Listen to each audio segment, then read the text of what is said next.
You tell yourself, this time I'll change. You make a plan, download a tracker and start strong. But then days pass, motivation fades, you slip and shame takes over. It's not because you're lazy. Not because you lack discipline.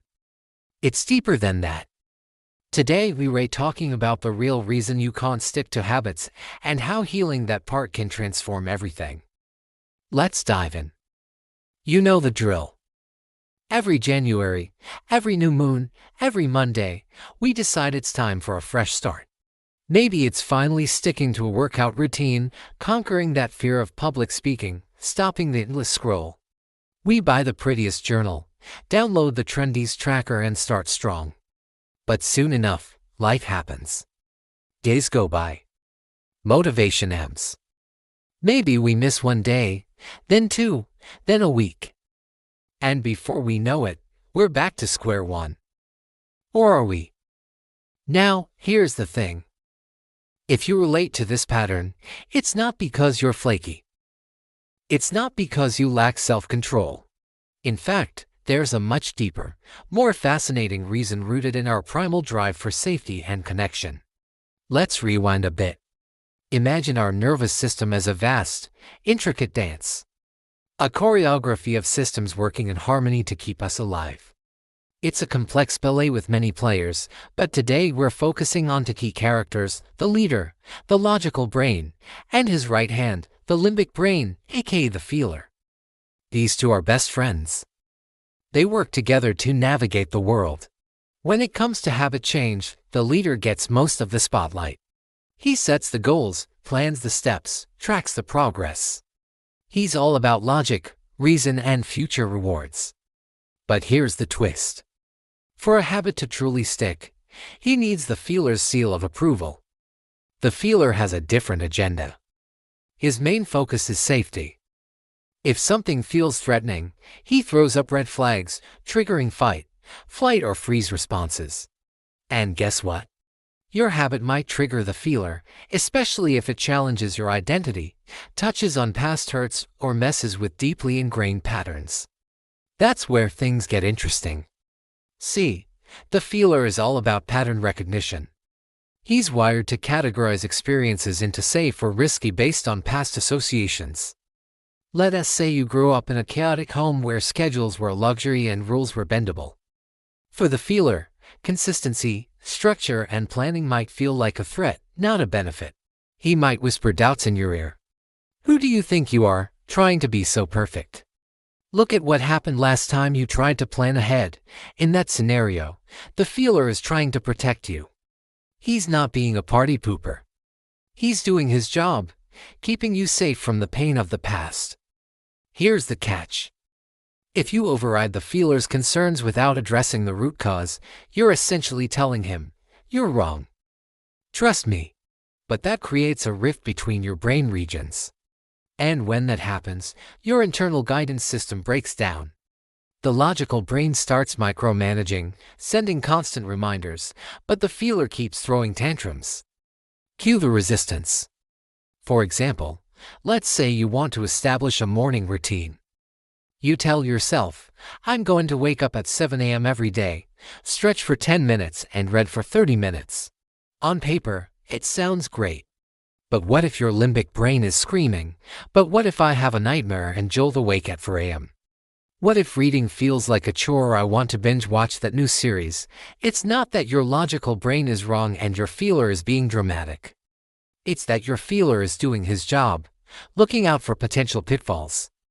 The real challenge isn't changing the habit, it's healing the rift within. It's about bridging the gap between your logical aspiration and your feeler's safety concerns. It's about asking, why does this habit feel threatening? What unmet need or past hurt is it stirring up?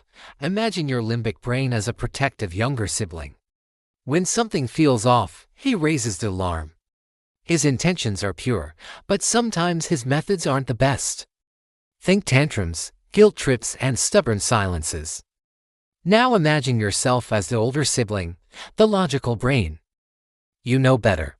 You see the bigger picture, and you can reason with why a new habit would be beneficial. But dealing with a younger sibling isn't just about logic. It's about understanding their emotional landscape. So how do you bridge that gap? How do you partner with your feeler? Let's rewind a bit. Picture this. You're an explorer charting uncharted territories. Your ship is your nervous system, and you've encountered a dense fog, a metaphor for emotional resistance.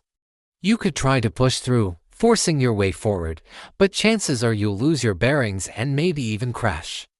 Instead, a wiser approach is to slow down, drop anchor and investigate. Ask questions, explore the fog, and once you find your emotional land, address the underlying needs.